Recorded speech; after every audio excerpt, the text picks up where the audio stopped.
Shalom, bien-aimés dans le Seigneur, nous sommes dans la joie de nous retrouver pour notre méditation quotidienne au pied du Grand Roi.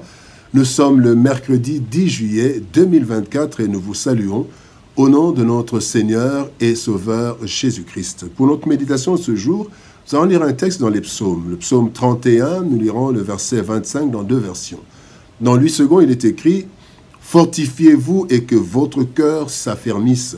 Vous tous qui espérez en l'Éternel. » Parole de vie 2017 nous dit « Soyez forts, reprenez courage, vous tous qui comptez sur le Seigneur. » Ceux qui espèrent en l'Éternel. Ceux qui espèrent en l'Éternel, tel est le thème de notre méditation de ce mercredi 10 juillet 2024. Bien-aimés dans le Seigneur, la vie sur la terre n'est pas une promenade de santé, mais une marche de lutte et d'efforts permanents. Pour le chrétien, c'est une course à obstacles vers la cité céleste, le royaume des cieux. Deux grands types d'obstacles se dressent sur notre chemin. Ce sont les chutes, nos chutes, et aussi les agressions diverses de l'ennemi. Après une chute, l'ennemi en profite pour nous agresser, et après une agression, il y a risque de chute. Le texte du jour nous exhorte au relèvement après une chute ou une agression, car la route est longue et l'abattement peut être fatal pour nous et même pour tous ceux qui nous entourent. L'espérance en l'Éternel doit nous donner assez de force pour nous relever et continuer notre course, car en lui, nous trouvons la force nécessaire pour cela. Voici ce que ce texte du jour nous transmet comme leçon et enseignement.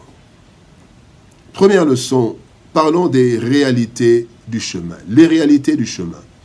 Jérémie chapitre 17, verset 5 dit « Ainsi parle l'Éternel, maudit soit l'homme qui se confie dans l'homme, qui prend la chair pour son appui et qui détourne son regard de l'Éternel. » Une des plus grandes erreurs de l'être humain, bien-aimé, c'est de placer une trop grande confiance aux autres et en lui-même. Cela est à la base des chutes et déceptions qui nous conduisent vers le découragement et le relâchement. En effet, il est écrit dans Jacques chapitre 3, verset 2, « Nous bronchons tous de plusieurs manières. » Et Éphésiens 6, 12 nous dit, « Car nous n'avons pas à lutter contre la chair et le sang, mais contre les dominations, contre les autorités, contre les princes de ce monde des ténèbres, contre les esprits méchants dans les lieux célestes. » Cette réalité ne peut être écartée. Il y a des chutes, il y a des combats. Nous devons donc prendre les dispositions, car les chutes et les luttes font et feront toujours partie de nos vies. Et nous ne pouvons compter ni sur les hommes, au risque d'être trahis ou rejetés, ni sur nous-mêmes, car nous sommes faibles en nous-mêmes. Bien-aimés, voici la réalité, les réalités du chemin qui nous mène vers le royaume. Nous sommes faibles, nous chutons, et il y a l'ennemi qui nous attaque, et c'est comme ça jusqu'à la fin de nos vies. Personne ne peut échapper à cela. Voici donc les réalités du royaume, les réalités du chemin vers le royaume. La deuxième chose, se fortifier pour le chemin. C'est ce que le Seigneur demande dans le psaume. Fortifiez-vous. Se fortifier pour le chemin. Bien-aimés dans le Seigneur. Jean chapitre 16, verset 33, c'est Christ qui parle. « Je vous ai dit ces choses afin que vous ayez la paix en moi. Vous aurez des tribulations dans le monde, mais prenez courage, j'ai vaincu le monde. » Puisque les chutes et les luttes sont inhérentes à la vie humaine, et plus encore pour la vie chrétienne, nous devons nous armer d'avance pour tenir, ainsi que le Seigneur nous le dit dans Éphésiens 6, 11, « Revêtez-vous de toutes les armes de Dieu, afin de pouvoir tenir ferme contre les ruses du diable. » Bien-aimés dans le Seigneur, les chutes et les combats étant multiformes, nous devons nous fortifier, comme la Bible nous le dit dans le psaume 68, verset 29, « Ton Dieu ordonne que tu sois puissant. » Et cela, bien-aimés, nous devons devenir puissants dans tous les domaines de la vie. pour faire face à toute éventualité.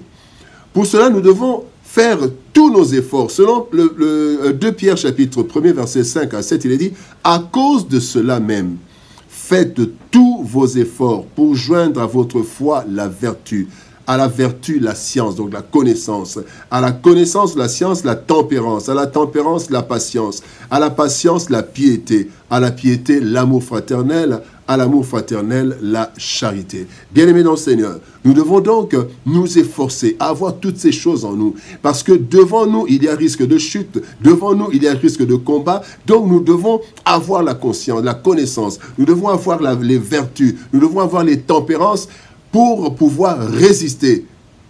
Parce que devant nous, le Seigneur a déjà prévenu. Il a prévenu, vous aurez des tribulations dans le monde, mais prenez courage. Prenez courage, j'ai vaincu le monde. Donc fortifiez-vous. Voyez comment vous pouvez vous devenir plus fort dans tel ou dans tel domaine pour les jours à venir, parce que les chutes et les luttes sont là.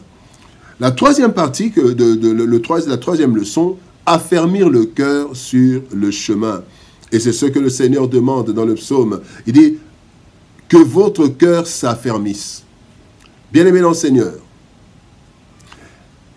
Le psaume 42, verset 6 nous dit « Pourquoi t'as battu, mon âme, et gémis-tu au-dedans de moi? Espère en Dieu, car je le louerai encore.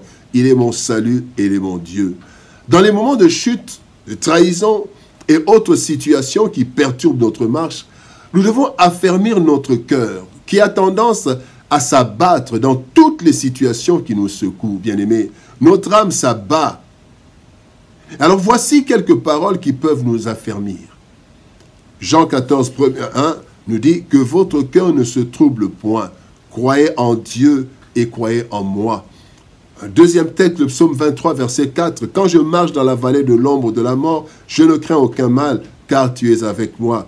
Ta houlette et ton bâton me rassurent. Un troisième texte, c'est Matthieu chapitre 28, verset 20 qui nous dit « Et voici, c'est Christ qui parle, je suis avec vous tous les jours jusqu'à la fin du monde. » Bien-aimés, sur le chemin vers le royaume, nous ne devons pas avoir les regards fixés sur les humains, ni sur nous-mêmes, car nous risquons d'être déçus, bien-aimés. Voilà pourquoi le Seigneur dit dans Jérémie, « Maudit soit l'homme qui se confie en l'homme. » Nous risquons d'être déçus. Il y a des personnes en qui nous avions confiance qui risquent de nous décevoir. Alors nous devons nous fortifier. Ne pas avoir les regards sur les hommes, même pas sur nous-mêmes, mais plutôt comme le dit Hébreux chapitre 12, verset 2, « Ayant les regards sur Jésus, qui est le chef et le consommateur de la foi, qui, en vue de la joie qui lui était réservée, a souffert, méprisé l'ignominie, et s'est assis à la droite du trône de Dieu. » Donc quand nous chutons, quand nous avons des attaques, ayons les yeux fixés sur Jésus, qui a souffert aussi, mais en vue de la joie qui lui était réservée, il a continué et il a vaincu. Le chemin vers le royaume est étroit, périlleux, solitaire, rocailleux. Durant ce chemin, bien-aimés, nous connaissons des chutes dues à notre faiblesse et des agressions suite à la méchanceté de l'ennemi et du monde. Pour cela, nous ne devons pas nous décourager au risque d'abandonner.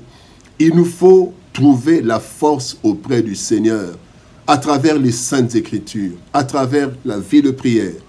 Mais il faut aussi nous affermir en nous rappelant que Christ nous avait prévenu des persécutions, mais il avait aussi promis d'être avec nous.